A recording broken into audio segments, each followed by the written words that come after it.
Salve, salve, salve, salve, rapaziada, tudo certo com vocês? Não sei se vocês já perceberam, mas eu conto as horas para voltar a ver o Atlético numa condição de disputa de Série A de Campeonato Brasileiro. Faltam menos de 2 meses para a gente ter o Furacão disputando contra as principais equipes do futebol brasileiro, né? Chega de ter semana enfrentando equipes que a gente sabe que não estão na mesma prateleira do Atlético. Agora vai ser um Atlético que muda um pouquinho a perspectiva na disputa desses pontos corridos de Série A para Série B, e talvez isso eu acho que seja muito proveitoso para o Atlético, porque ao longo de 2025 eu senti muita dificuldade do Atlético assumir a posição do grande time da competição, do grande time do campeonato. O Atlético não bateu no peito, não se fortaleceu mentalmente, principalmente, para entender a posição e o tamanho dele dentro de uma competição que exigia tanto do Furacão. Eu acho que isso acabou gerando consequências muito sérias. Eu acho que isso acabou fazendo com que o Atlético se perdesse ao longo da competição. Na Série A, o Atlético volta a ser um coadjuvante. E não que isso seja ruim. Para um Atlético que historicamente, ou pelo menos nos últimos anos, vem conseguindo seus principais títulos em mata-mata, não em pontos corridos, o Atlético não é um time que fica marcado por ser uma grande surpresa das disputas de pontos corridos. Muito pelo contrário, o Atlético fica marcado por ser um time com muita capacidade de, com muita capacidade de surpreender no mata-mata e fazer pontos corridos tranquilo. É exatamente isso que eu imagino do Atlético para a próxima temporada. Uma Copa do Brasil que é um mar de possibilidades e um Campeonato Brasileiro que é um lugar para a gente abrir portas para estar numa Sul-Americana, estar numa pré-Libertadores. Foi a construção do Atlético. O Fulano outro dia falou, né, do prêmio oitavo lugar. Se a gente for falar de costume, é isso que o Atlético está acostumado. E falando sinceramente sobre a hierarquia financeira do futebol brasileiro, talvez seja essa a real posição que o Atlético tem hoje no mercado da bola. Talvez seja essa a real posição que hoje o Atlético tem no futebol brasileiro e tudo certo. Acho que quando você volta de uma Série A, você precisa se estabilizar para depois você pensar em grandes conquistas, para depois você pensar em grandes pontos, em grandes aspectos. Então, o Clube Atlético Paranaense, para mim, tem esse primeiro desafio, se estabilizar. Eu olho o Campeonato Brasileiro de 2025 e para mim, tem dois grupos que eu tento observar muito bem em relação ao que fazia e ao que não fazia. E eu tiro uma conclusão, que são os times fortes, ou pelo menos os times que, na teoria, se esperava muito mais deles ao longo da temporada, e eles estão numa parte de baixo da tabela, alguns brigando até para não cair. E as surpresas da competição, naturalmente, a gente vai focar muito no Mirassol como um desses times, mas eu falo do Fluminense e do Luiz Ubildia, depois de um momento de queda técnica muito grande também do Fluminense, do Renato Gaúcho. Eu falo sobre competência defensiva. Mirar uma Série A para o Clube Atlético Paranaense é basicamente mirar um momento que a defesa do Atlético ela precisa falar mais alto. Se o Atlético tiver consistência defensiva, ele faz um grande ano. E aí eu acho que entra, primeiro de tudo, o trabalho do Odair. Estrategicamente, o Atlético ele precisa ir muito claro com essa cabeça que a consistência defensiva é o que vai trazer um norte para ele, é o que vai trazer uma sustentação para ele. E para isso, uma estratégia reativa é o mais indicado. Subir as linhas, expor desnecessariamente, eu acho que não vai fazer o Atlético chegar onde ele deseja.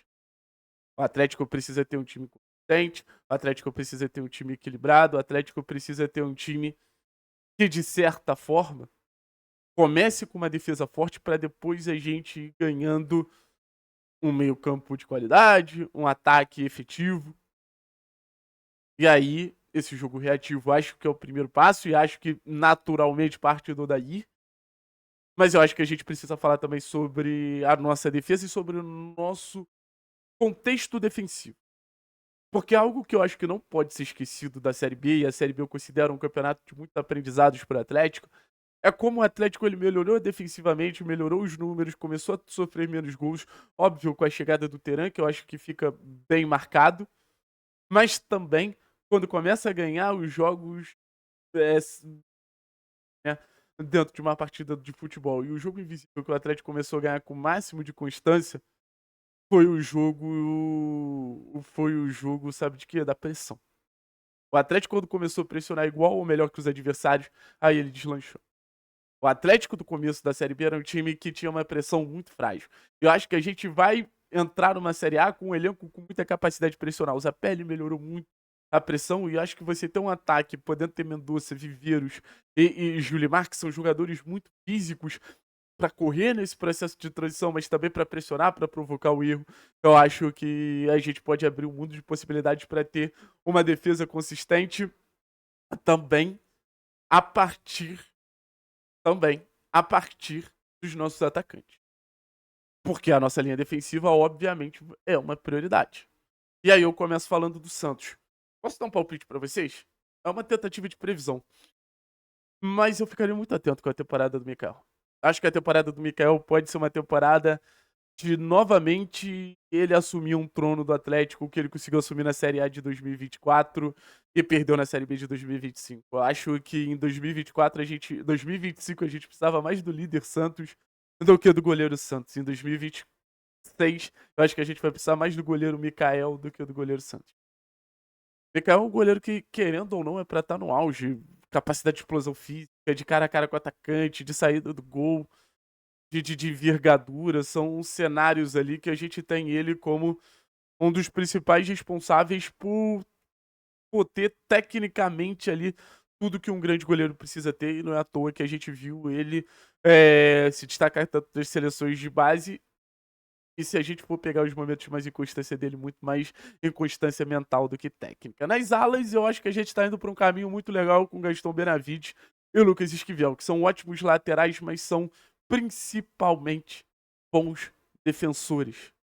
Eu acho que isso acaba fazendo uma diferença muito grande. São jogadores que compõem bem a linha de 5, são jogadores que compõem bem o setor para proteger ali todo esse cenário. Proteger ali todo esse cenário. Então, capacidade de saída de bola, capacidade de presença ofensiva, capacidade técnica para associação, Gaston Benavides e Lucas Esquivel entregam. Mas o que eu acho que eles entregam a mais é a capacidade de serem laterais de laterais, defensores. E aí a gente lembra, são dois jogadores que, por exemplo, já fizeram a defesa, já foram zagueiros. E na zaga, vamos ver o que vai ser de Teran e Arthur Dias. Acho que o Atlético tem uma das zagas mais promissoras do futebol brasileiro, cada um na sua característica. O Teran mais rebatedor, mais forte, de mais disputa. O Arthur de mais capacidade de saída de bola, de controle de jogo, de fazer com que o jogo ele tenha andamento.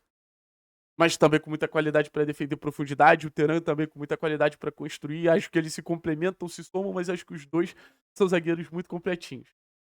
Então, boto muita fé no que eles podem nos entregar. Volto a dizer, uma das zagas mais promissoras do futebol brasileiro. Então, para mim, Série A é sinônimo de consistência defensiva.